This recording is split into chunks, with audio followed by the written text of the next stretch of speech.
Periscope and Twitter. Absolutely, people.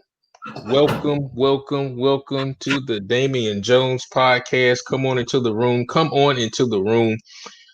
We have a fantastic conversation for you tonight on this wonderful Sunday night. I hope you were able to enjoy our video earlier about the 6 ways to be financially stable during COVID. So if you missed that video, make sure you go to the YouTube page and make sure you enjoy that video, like and share as well. But tonight, we're going to have a very, very serious and very real and introspective conversation because I've been reading some articles and I saw it's very alarming. It's Joe Biden ignoring the Black Lives Matter organization and the Black Lives Matter movement. Will be joined by political strategist Parri Litton. Is it Parri? Parri Litton, who is a genius when it comes to politics, community activism, straight out of New York. So he's going to give us all this great information. But make sure you like and share this broadcast, and let's have the best conversation in America. Let's go.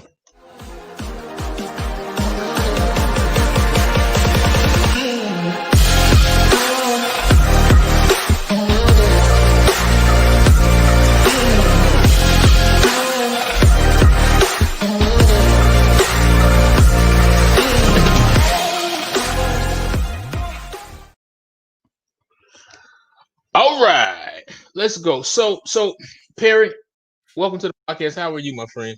Pretty good. Can't complain. You?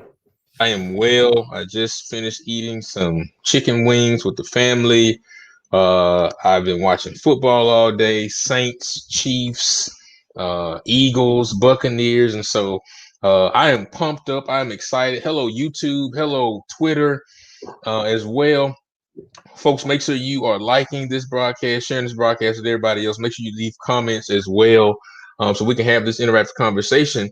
But I've read a few articles in the last several days.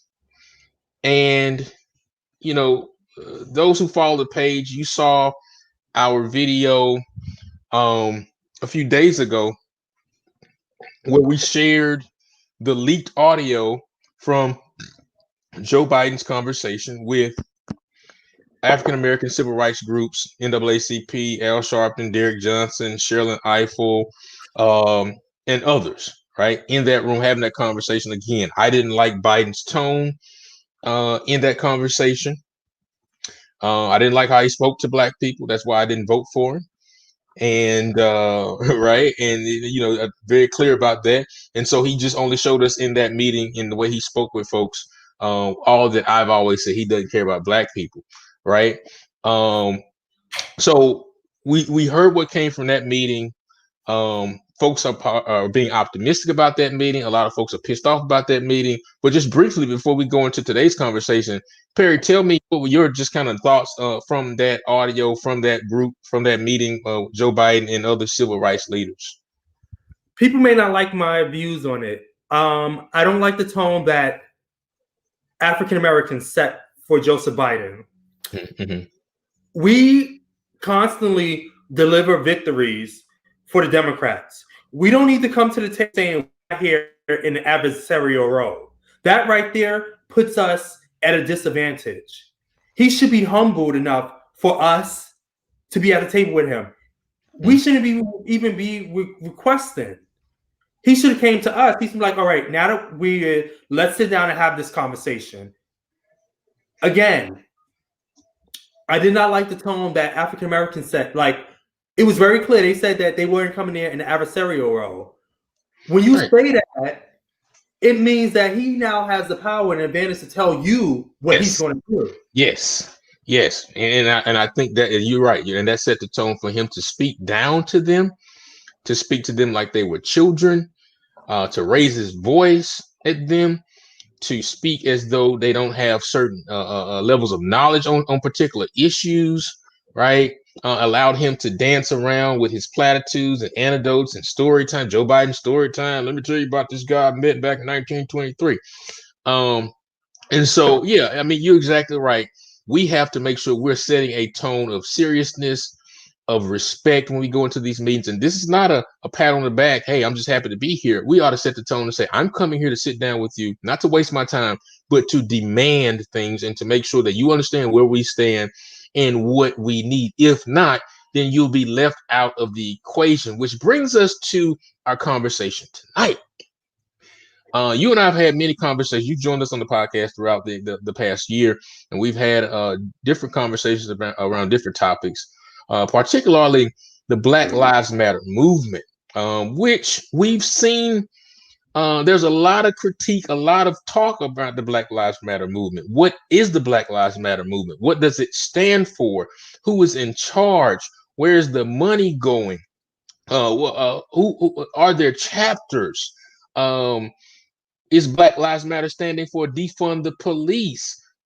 Is Black Lives Matter about advancing an LGBTQ agenda? Is Black Lives Matter about standing tall for Black men? There are so many questions when it comes to Black Lives Matter. Is it an organization? Is it a movement?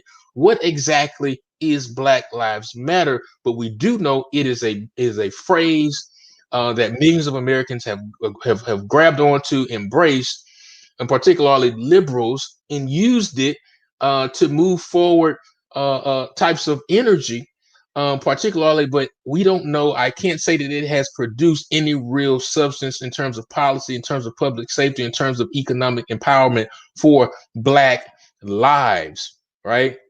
And so as I read this article, this is from theblaze.com that says the Black Lives Matter movement turns on Joe Biden and says no Black Lives Matter leaders were invited to the meeting with civil rights leaders. Parri, we have trouble in paradise. And so the article says that the official Black Lives Matter movement, because, and I think it has to say that because there are so many different chapters, but these chapters are not connected like an NAACP to a central place. But the official Black Lives Matter movement organization is apparently unhappy with former Vice President Joe Biden after learning that reportedly none of the movement's leaders were invited to a relevant meeting Tuesday with the leaders. So, as we mentioned, Cedric Richmond, Kamala Harris, Al Sharpton, Derek Johnson, and others, but nobody from Black Lives Matter Philly, Black Lives Matter New York, Black Lives Matter LA, Black Lives Matter Houston. None of the larger Black Lives Matter names were invited. And so the organization tweeted last week that Biden, Harris, Richmond met with groups, but did not invite the largest social justice movement in history. And so they are upset, Parri. They're upset. And they also mentioned that a few days after the November 3rd election, they sent a letter to Biden and Harris requesting a meeting and a seat at the table to begin good, positive talks.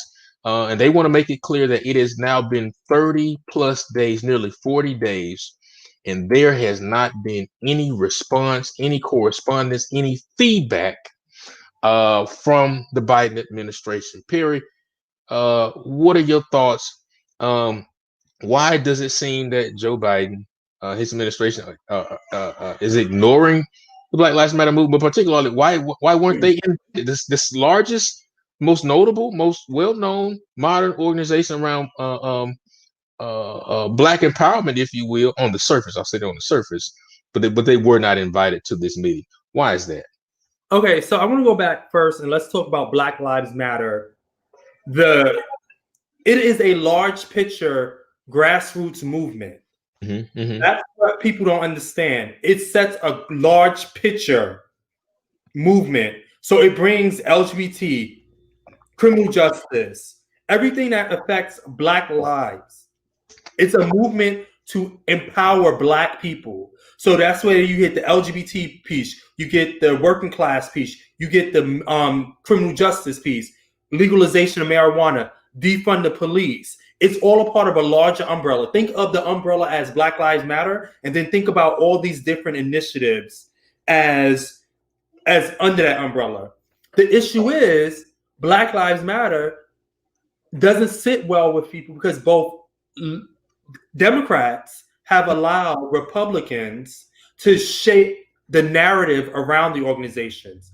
But then also in the same respect, Black Lives Matter hasn't done enough as an organization to centralize information, and actually a lot of this money that's come in hired Black PR firms to fight against that. It is our responsibility as Blacks to shape the narrative as to what Black lives look like and what this movement looks like.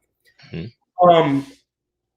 Also, now that we're there, Joseph Biden at the same time is running to become the Democratic presidential nominee. At no time did he directly say Black Lives Matter. He distanced himself as a candidate. He never said that. Not publicly in a way that showed support. He distanced himself from Black Lives Matter. Kamala said it, and she had no other choice but to say Black Lives Matter because she is a woman of color. Mm-hmm. And she just couldn't she wouldn't be able to get away with it like he did. I want to go back to the conversation. I want to say, was it the second presidential election when defund the police came up? And Trump actually mentioned that it came out of the Black Lives Matter movement and that they were arguing back and forth about defund the police and who would actually do it. Here's the thing. There's so much slogans going around. Black Lives Matter, defund the police, legalize, decriminalize marijuana, but there's no education happening. Mm-hmm. Defund the police is only a mechanism to increase funding in communities of color. That part is missing. Let me ask you this: as you say, Trump said that, but if we heard these conversations around Obama saying that defund the police was not a good slogan, it was a snappy slogan. You're hearing other centrists blame the progressive movement, saying that, hey, defund the police cost Democrats a lot of seats, so forth and so on, right? But my argument has been Democrats never had a real message.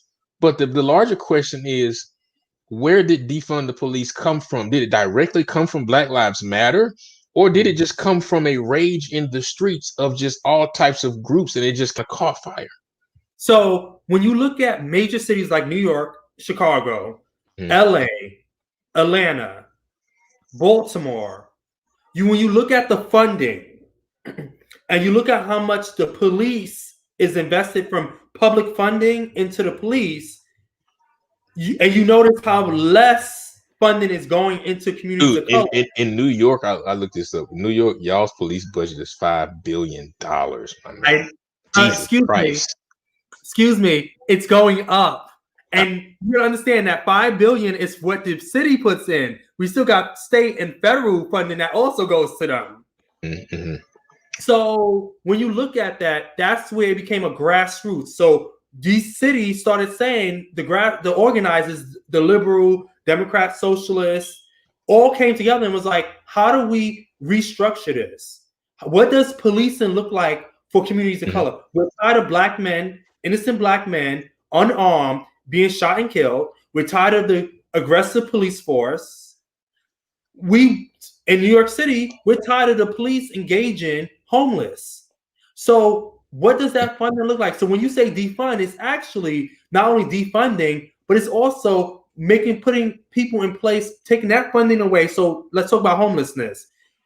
Take the funding away from police engaging homeless and increase the funding for social workers. Stuff like that, but there's no education. Everybody's focused on the large picture slogan, defund the police, because they feel that it's going to compromise safety. Go ahead. No. So going back to this meeting, though, right? There are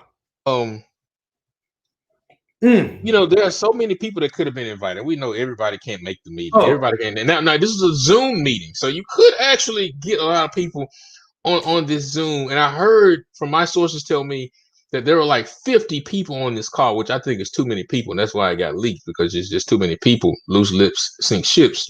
Yeah. But how did Biden and his team make the mistake of just not inviting these people into the room to have a conversation? Is there some type of rift that we don't know about, or what? Okay. Like I said, he distanced himself from Black Lives Matter. in Biden's mind, Black Lives Matter is not the same as the NAACP. Mm-hmm. His relationship with those organizations is not the same. Mm-hmm. His relationship with Al Sharpton, with the NAACP, Urban League, all these groups, all the Black Congressional Black Caucus, is different from his relationship with Black Lives Matter. He actually does not want anything to do with them. Mm-hmm. Because he knows that when they come to the table, they're not coming to the table in a submissive role. Right. And that's the best way I can come up with it. Because they're not going to come to the table and he thinks he's just going to spit any type of game and say things that they go, okay, yes, no. They're going to sit up here and hold him accountable. And to be honest with you, I actually think Black Lives Matter should not be offended. Because you think it's a good thing they see him as a threat. I don't see that. I mean, he sees them as a threat that he wants to keep at bay, if you will. Yeah. I don't think Black Lives Matter should have been offended. Because the number one thing is they have the advantage here. Black Lives Matter has elected people into public offices at the local and state level where you would not have even thought Democrats would have won those seats. You have a Democrat socialist who's a Black Lives Matter advocate that got elected in Tennessee, a seat that was normally Republican. You see movement on the grounds. The issue is the top of the DNC is not at the same level, is not on the same page as its base. And it's being seen. That's why Democrat socialists are winning on the local and state levels and starting to eat away at the national level. It's two different narratives going on. Yeah. I personally think that Black Lives Matter should have said, you know what, Joseph Biden, you only have 4 years. In 4 years, we can actually do more on the ground, on a local and state level than have to deal with you now that local and state levels are actually changing, because COVID-19 has forced a lot of states to have to figure out their budgets. And this is where I think that I just think, first of all, to be honest with you, I want to be 100% honest. I think that meeting was unsuccessful. Tell me why. Tell me why. You say the meeting was unsuccessful. You had large groups in the room. Tell me why. I'll tell you why. He set the agenda. Wait. Hold on one second. I want to do an Instagram ad really quickly. Tell more people to join us on Instagram. Hey, Instagram, I'm live right now on YouTube discussing Joe Biden's not inviting Black Lives Matter to the civil rights meeting. They're mad. They're wondering why Biden didn't include them. Join me on YouTube. Click the link right now. Okay, go ahead. So let's think about the meeting. They were coming together to talk about his administration. Mm-hmm. As we've seen with some of his more questionable recent cabinet selections, he has favors he owes people. Yeah, 47 years of favors, brother. 47 years of favors. And he has to return to people. I actually think that Black people right now, all of the NAACP, the Urban League, Al Sharpton's, the Congressional Black Caucus, should all be coming together and meeting first to look at what his Black plan is and sit down and say, okay, you presented us this plan. Now that you have been elected and we've gotten you there, this is our response and this is how we want to see it executed. But that's not going to happen. That's not going to happen. We know what Al Sharpton is about, and we know that he's about shaking these organizations down for money for his organization. We know that he's all talk. He's a big hat, no cattle. Now, I do have high respect for Derek Johnson and the work that he's doing with the NAACP, because I've seen a real shift in the work the NAACP is doing. Right, they're really getting active. But outside of Derek Johnson, I didn't hear. I mean, you got Sherilyn Eiffel in there as well. I think a few other voices I may have forgotten, but there aren't many people in that room that really want to hold Joe accountable because he wants to do the retail politics and folks just want to chit chat with him, so forth and so on. But let me ask you this though. I want to go here, and I think I want to have a frank conversation about this tonight. Black Lives Matter. Okay, they were left out of the meeting. Cool. In my view, leaving them out of the meeting, in my view, wasn't a bad thing.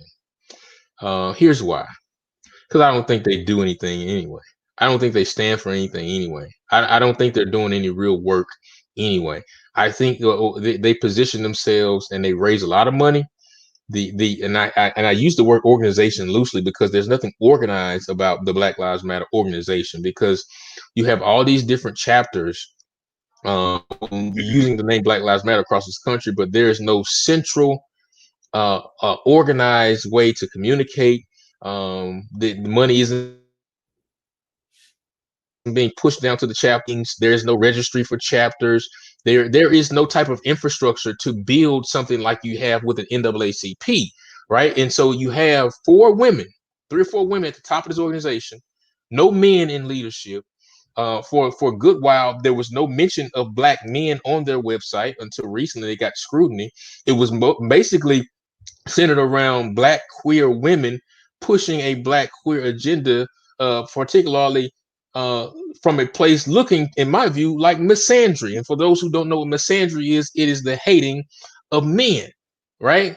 And so the organization, in my view, would not have brought much to the table in that meeting anyway, because they don't have the support of the community anyhow. When you talk about the serious questions, around Black Lives Matter as an organization, where is the money going?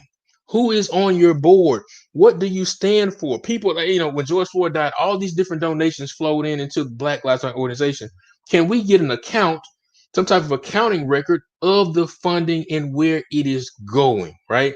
And so for me, I think Black Lives Matter, this organization, Patrice Cullors and all these other folks, now that I've saw they cashing in on some type of media deal and so forth and so on. They're cashing in, and like most people do, on the deaths of Black men.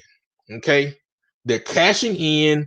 They're getting the economic power on the death of Black men, right? But they're not uplifting Black men. They're not uplifting the Black community, and there's nothing organized about it. And I think the whole organization is a sham in the overall sense. And so to sit in a meeting with the President of the United States, right, essentially, I don't know what they would talk about, what they would bring to the table, unless they're talking about how to blow money that people are giving them. Your thoughts? So you bring up a lot of valid points. I would say you made some valid points. There are a few things I want to counter, but the number one valid point that let me just say, I appreciate Better Days 1, 2, 3. Thank you for your comment. He says that Joe is not ignoring Black Lives Matter. He has something more important right now to deal with. What that is, the virus. And hey, I do think that there are a lot of other things more important than sitting down with the scam artists of Black Lives Matter. But go ahead, Parri. So I want to start with your major point that you made that I actually have to agree with. The central, and I mentioned this offline, the centralizing of their mission is not there.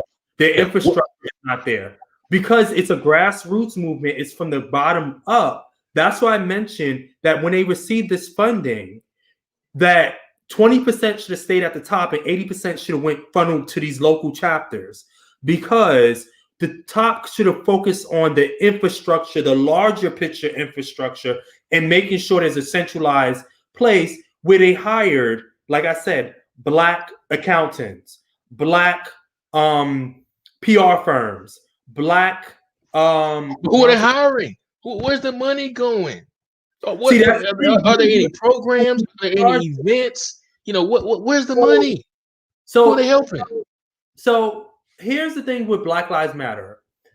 It is a grassroots organization. So unlike having this formal structure top down, it's actually bottom up. So the chapters, no two chapters are going to look the same because no two cities are the same. So the chapters base their issues off of what's going on. So like, for example, here in New York City, we have a Brooklyn chapter, we have a Queens chapter, we have a New York City chapter, we have a Bronx chapter, and each borough has their own issues of how they organize. So just looking at New York City, I can tell you it is not easy when you have a grassroots approach, because When you have Parri, chapters, yeah. Parri, that's called chaos. Listen, It is. every city has different issues that you have to tackle. No one city, no one area has the same issues, and you can attack those issues differently. That does not absolve you from having some type of structure within your organization. So you can say bottom up, top down, whatever. You still need a president, vice president, secretary, chaplain, whatever. We meet this day. We send out emails on this day. That does not exist within Black Lives Matter. That's what I was getting at with the 20% at the top, where you establish a formal structure at the top, and you sit down and you actually are able to say, all right, we have an accountant, or you get your board together, you have an accountant. You sit down and figure out what's going to be the timeline to get financial statements out to donors. What does the PR look like? How does messaging look for Black communities? That's not there. So therefore, it looks like chaos. You may have all these separate chapters doing whatever, but the chapters can funnel what they're doing to the national, to the top, and the top says, all right, this is what we're going to develop for you to get your message out, to support the chapters. Right. That's not there, and I agree with you. That's not there. Like your NAACP. People talk about NAACP and say things that they're not, blah, blah, blah. But every year they have a national conference. They have state conferences. They have state chapters that convene under their state conference. Then their state conferences meet at the national level. They have a board of people that are held accountable from all across their different chapters across the state. They trickle information down to their chapters, and they're making sure there's one band, one sound, one central message. The problem is we don't know what the message is coming out of Black Lives Matter. And I think people have been bamboozled. I think that people have been led astray. I think people have been fooled by this sham of organization called Black Lives Matter, and taking advantage of the death and the misery of Black people and Black pain in this country. And they have gone to the bank and cleaned up very well. And we still haven't seen a dime. People are still waiting on stimulus checks. Meanwhile, Patrice Cullors and all these other folks are cashing in with media and TV deals. So I gotta also backtrack on something that you said, that men didn't have a role. Actually, the men that did have a role early in the Black Lives Matter movement were some shady characters. Because Shaun King was one of them. What's the other one? Darren McKay. The gay guy that always wears the blue vest. DeRay McKesson. Yes. Two shady characters that use the Black Lives Matter movement, and people felt that they overshadowed a movement led by women. So, and those two also have their own financial issues. Like, you know what Shaun King went through. You know what Darian went through. So it seems like there's this trend. I personally think that Black Lives Matter should be focused on centralizing a lot of their work and figuring out what that structure looks like. The chapters don't want a formal structure, but unfortunately, you have to have one. It's chaos. It's chaos. Let me tell you, like here in the city of Houston, we actually have two chapters, and to be frank with you, neither of them do anything. One's Black Lives Matter Houston, one's Black Lives Matter.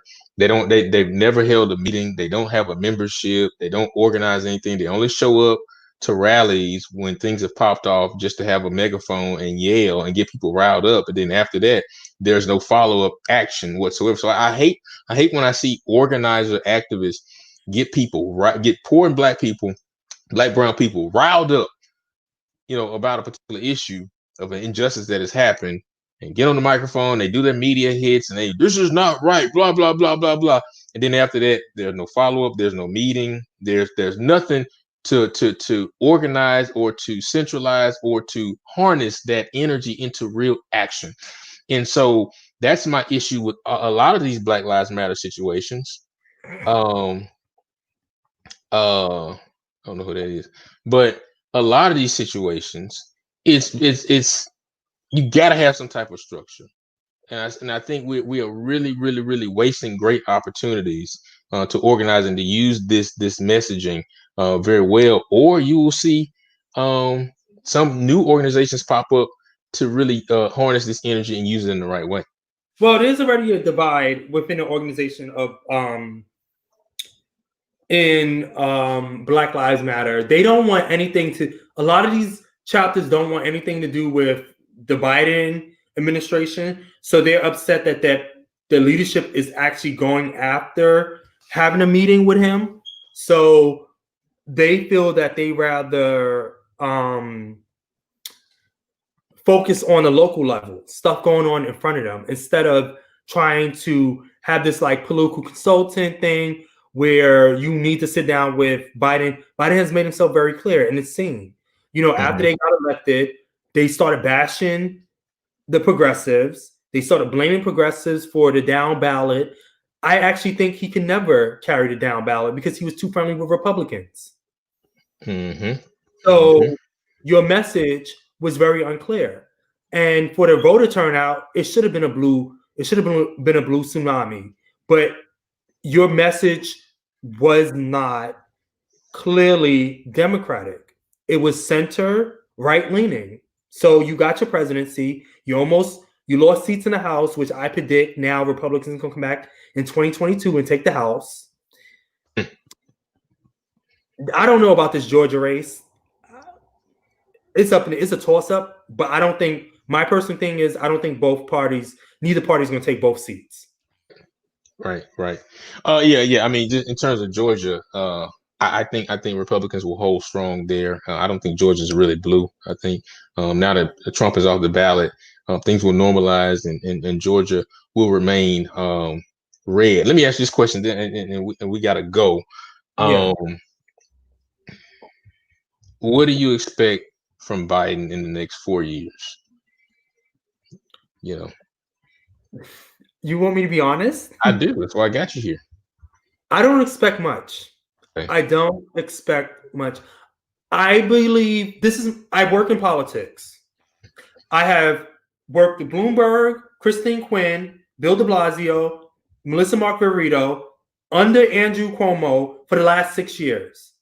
Whenever white elected officials come to Black communities, whatever they give you or they present to you when they're a candidate, you take it, cut it into a third. And if you get half of that third, that is them being generous. Wow. I'm telling you, I've watched white people tell Black and Latino people that when we think about community development and community development, we don't think about the people that live there. A white man told this to Black and brown people here in New York City. And we're supposed to be the most progressive city. And I looked and I said, that's about right, because they don't understand investing in Black and brown communities. What I'm going to be interested to see is I think that his administration will reveal a divide between centralist Blacks and Black progressives. I think at the end of his administration, we will see a greater divide where there's now a political mistrust between those two groups. I think it's growing, but I'm interested to see what happens. People say give him a chance. We're going to give him a chance, but we're going to continue to talk about he and the administration, and we're going to hold folks accountable. This is not going to be a celebration. This is not going to be some type of a culmination or some type of a 4-year celebration. We have got to hold our elected leaders accountable and talk about public issues in a very honest and public way. You're about to say something? Yeah, I was about to say that I agree with you. I think that it's time that the communities actually begin to hold the Congressional Black Caucus accountable. I think we need to start actually having local and state level conversations with the Congressional Black Caucus, because they're setting the tone. And now is the time to change the narrative of our relationship, the Congressional Black Caucus's relationship with these Democratic administrations when they give you a Black plan. Going forward, I actually think that the Congressional Black Caucus for presidential elections should respond to the Black plans, saying, based off of the last 4 years in plans, these are some of the issues that still need to be addressed. And this is where your Black plan falls short. Yeah. That's what I do. Yeah. Parri Litton, thank you for joining us on the podcast. Folks, make sure you like and share this broadcast. Make sure you watch our other videos as well. Make sure you are subscribing right now. So it's been a great conversation. Join us later in the week. Look at all our other videos. We're going to keep bringing you heat, keep bringing you honesty, keep bringing you the real issues right here on the Damien Jones Podcast. Until next time, continue to live your life with intensity, integrity, and intelligence. This is the Damien Jones Podcast.